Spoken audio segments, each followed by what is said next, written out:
Question number 2, Dr. Ehrman, do the Gospels accurately preserve the teaching of Jesus Christ? My own view about the sayings of Jesus is that in the New Testament there are actually things that Jesus said, of course. But there are other things in the Gospels that he did not say. I've always assumed that Craig feels the same way about this, since one of his best-known scholarly books is called Authenticating the Sayings of Jesus. It's a book that presupposes that we have to use scholarly, historical criteria to establish what Jesus really said. I wasn't able to reread the book in preparation for the debate, I'm sorry to say, but I did manage to get a blurb on Amazon.com.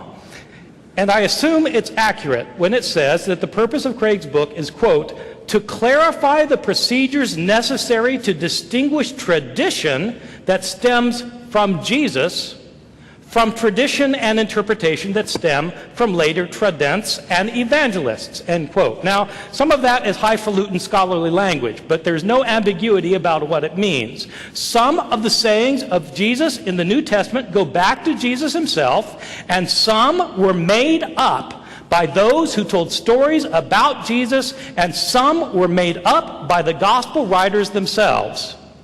And so I think that Craig and I actually agree on this point, and if we don't, of course, we will debate it.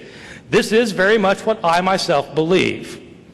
My question is the Bible then inaccurate in some of the things that it says Jesus said? If so, if it's inaccurate in some things, how do we know that it's not inaccurate in lots of things? And if it's inaccurate in lots of things, what makes us think we can trust it? As a historian, I'm absolutely certain that the Gospels contain sayings that Jesus did not say.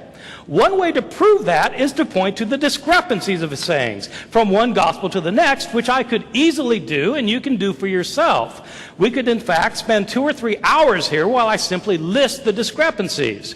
But I'd like to take a different approach by dealing with just one kind of saying of Jesus in my couple minutes that remain. There is no doubt that in the Gospel of John, the 4th gospel, Jesus understands himself to be God and explicitly calls himself divine.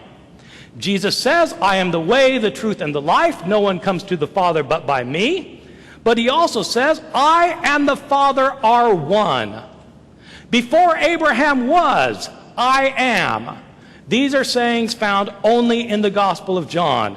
Jesus calls himself God in the Gospel of John, the latest of our Gospels, but what is striking is that he never calls himself God in Matthew, Mark, or Luke, our earliest Gospels. I don't think Jesus really said these things.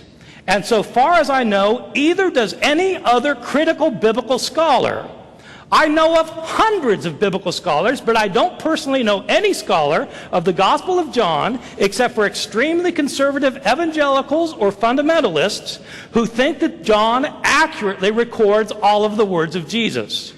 If Craig thinks he does, if he thinks that Jesus did go around Galilee and Jerusalem calling himself God, I'd like him to explain to me on historical, not theological grounds, but historical grounds, how Jesus managed to escape getting stoned to death for blasphemy.